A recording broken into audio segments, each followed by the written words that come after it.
Yo, yo, yo, what's going on, y'all? Sam the Slam here. Welcome back to another Slam to Movie Review. Chilling at the apartment. Yeah, I can see my deformed hair.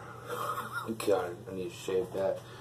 But yes, we are here for another Slam movie review. Just chilling out here. This is the very first Slam movie review during my work days. Today I was off. It was a very long day. I mean, I was supposed to work today, but the damn rain had to fuck everything up.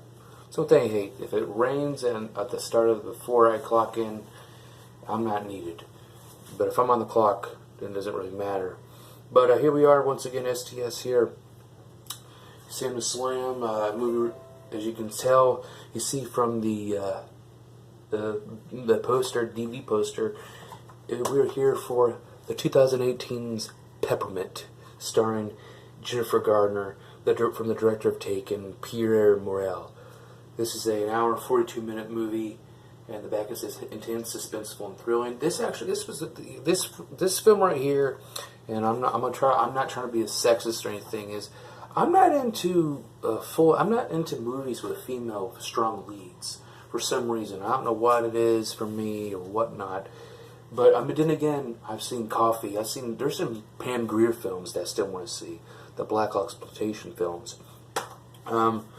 But I'm not really, I don't know, I've just never really thought of woman kicking ass, but like I said, sexist, whatever. But this movie, I remember seeing the trailer for this, and I was going to watch it early on this app site. But I decided, I'm going to wait till it gets on Blu-ray and whatnot. And there you have it at the American Public Library. And definitely check this out. This movie was great. I mean, some points. I mean, like the people in the film. Like the bad guy. The bad guy in this film wasn't really buying it with this guy. I mean, the main bad guy, the Diego or Garcia character. This guy looked like the enemy or the henchman in the movie Commando with Arnold Schwarzenegger. He reminded me of a brand new version of him. I don't know if he has any relations or whatnot, but didn't really care. But let's just go up the story and whatnot here. Jennifer Garner plays Riley North.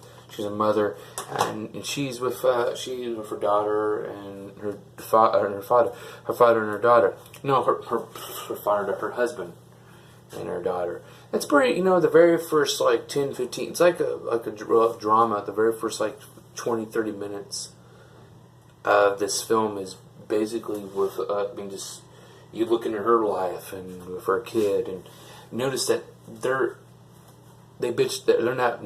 First of all, before this film, that they are dysfunctional. Society doesn't like them, and they're so the very first scene was with Jennifer, was with Riley and her daughter, and you meet up with Peg and her daughter, which is these fucking all out me attitude. They were bitching because they were on their turf on Girl Scout cookies. So basically, this ain't about. I mean, people have their gangs and guns and turfs, but now they make it look like the fucking Girl Scouts are the same way. Like, get on my turf and shit, and fucking just bitching at them and whatnot. And it's just it just tells you closed-minded fucking people, and they're the fucking society people and whatnot. But her husband, we don't even get what he was, but we just know that his buddy wanted him to be the mule driver or something, and then he didn't take it, but his friend got decapitated, and it's when we first see Diego Garcia once again. I will always say, this fucking white middle-aged fuck. I didn't give a fuck. I mean, just the guy. I mean, but the thing is, though, her husband declines and shit. I mean, you see, she's been for so much shit. Her fucking boss wants her to hold over. The job don't give a fuck about your family. Fuck you. But other than that, I mean, 30 minutes, I think, and then they're at a fair, and no one comes to her party because that fucking Peg bitch and her daughter decided to invite everybody else. Assholes. And then you had the drive-by scene. That was kind of a little graphic. The kid, the father was stupid though. I mean, the father, her husband, should have fucking grabbed her daughter and used his back getting shot with bullets. No, this fucker just grabs her, hugs her right in front of the fucking drive-by motherfuckers, and shoots Rowley too, but she ends up getting up in a coma. But you see how that Diego Garcia had the fucking people with him the whole fucking time. I mean, you have the judge, and you have all the district attorney, like the guy that comes out when she's out of a coma, trying to pay her off and shit. There's Chase messaging me.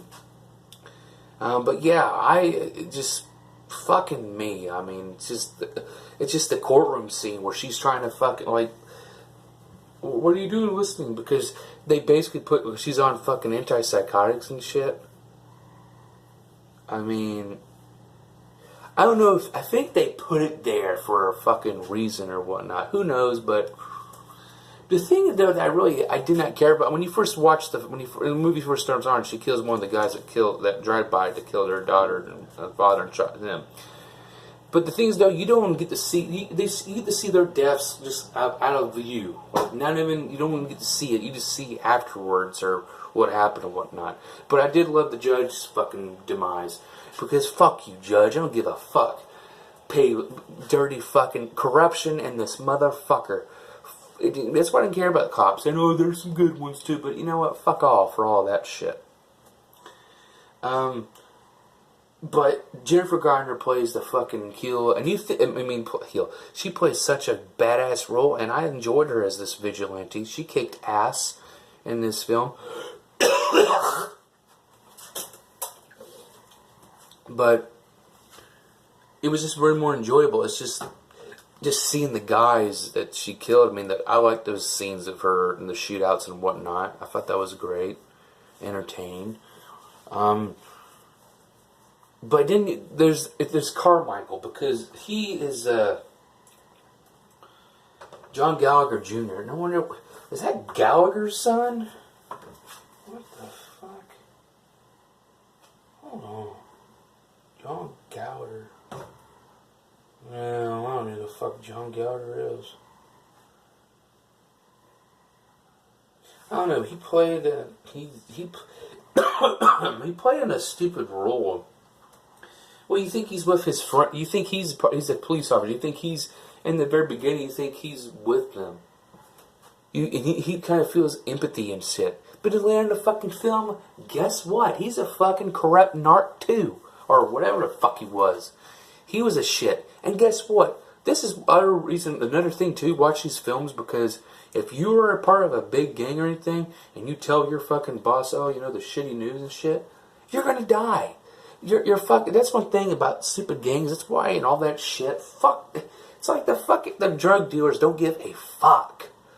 And it's like, fuck that shit. It just fucking annoys the hell out of me in that situation. Then you have, because you think, then you have, what's that girl, that detective's name, Lisa Inman, which you find these cops, which you think, you know, first, like, you know, I'm on the side with, what's her face, with Riley. I didn't give a fuck about the cops. Fuck these motherfuckers. But then later on, you feel for Lisa. And then you find out that Carmichael was all along in this shit. His fucking person, his boss, agent, or Detective Moses Battalion, I think. Method Man's on here for a cup of coffee. Why couldn't he be throughout the fucking film? He's only there like in the last the last an hour or last 30, 40 minutes or whatnot. But like I said, who plays Detective Garcia? Juan Pablo Raba. That's the guy who plays fucking Diego Garcia. He's from Narcos. I don't give a damn.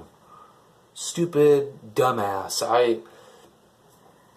Didn't sell me. I don't care. But you know, at the very end, when she gets her ass fucking kicked by his ass, and then, you know, she fucking shoots the fuck out of him and whatnot. She's like, we're not going to prison. She thought she was going to die. She didn't die yet. She did. They're trying to get her for trial and shit. No, she fucking died. Well, they thought. And then brought her back. But you know what? Guess what? She gets handcuffed. And then to the thing, but she gets out. She's not that fucking stupid. Unless she unhooked him. Oh, he slipped. Oh, yeah. He gave her the key. And he's off. She's off on the run. So it was like a female version of Charles Bronson. Charles Bronson his wife gets murdered, and his daughter gets raped, and then she gets raped again and gets killed the second time. Well, she actually ran and got decapitated by spikes and a gate, you know. But she did a very damn good job in this flick, and I wish there was that there could be a Peppermint 2. The story was okay. I mean, I liked it for revenge, you know, but the bad guy didn't buy it, didn't really give a fuck. I mean, just like, okay, let's get on with this shit. The budget was $25 million. It definitely got $52.7 million. That's pretty good. The critical response, here we go. And look at this. They put this in 2019. So we're talking about Elektra here, Jennifer Garner. They put her in the fucking worst actress in this fucking Golden Raspberry Awards. She got nominated. Like, what the fuck? I mean, that's just ridiculous. I know I'm a critic too, but geez, really? She was that fucking bad? Let's look at the fucking ratings. On a review regressor, Rotten Tomatoes, the film holds an approval rating of 12% based on 129 reviews and an average rating of 3.4 out of 10. The website's Crystal Conscious reads, far from refreshing, Peppermint wastes strong work from Jennifer Garner on a dreary vigilante revenge story that lacks unique twists or thrills. On Metacritic, this film has a weighted average score of 29 out of 100. And then I don't give a fuck. Oh, look at this guy, Frank Schreck. But the whole report called the film Death Wish on steroids and said it lacks subtlety and anything remotely resembling credibility. But like it's heroin, it certainly gets the job done. Indies Wire June Dry gave the film June Dry. What the f your name? Last name Dry. Gave it a C+. He wrote that Garner deserved to be in better films. It said the film is a rare return form for Garner, who rolls out. Yeah, she's usually in romance films. But here we go. Richard Rupert of the Chicago Sun-Times gave the film 2 out of 4 stars, writing stylish, directed, but nasty, cliche, riddled Peppermint.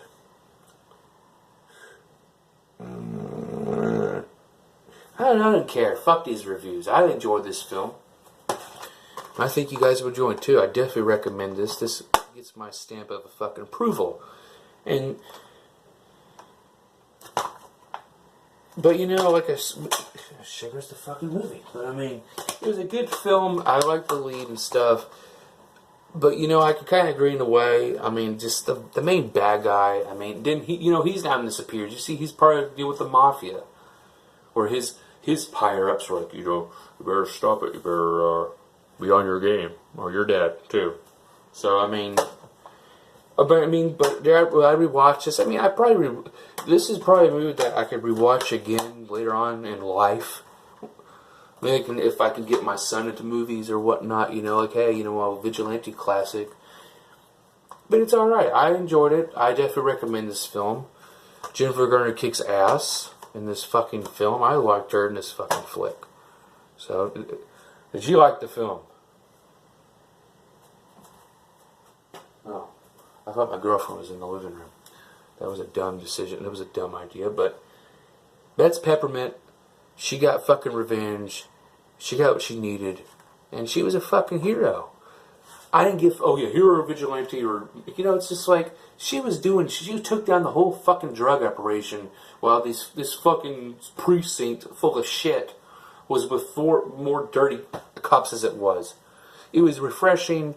You know, I liked how she got to kill these motherfuckers. It's just like watching a shitty episode. I mean, it's like watching a shitty episode. A episode of Walker, Texas Ranger where the bad guys are yippee-doo-ah-yay, singing their song and phrase. But you know that later on they're going to get their asses killed. And she kicked ass. Fuck the Golden Raspberry Awards. Sam Slam stamps on his approval. Recommend this film. And I definitely will rewatch it in time. But not for what I mean, for not knowing to watch it again. It's just because of the fucking main lead. I mean, with the villain and shit. He was just full of shite. Full of shite. I'm getting out of here. Thank you for watching the Slam Movie Review. And we'll see you for the next one. Peace.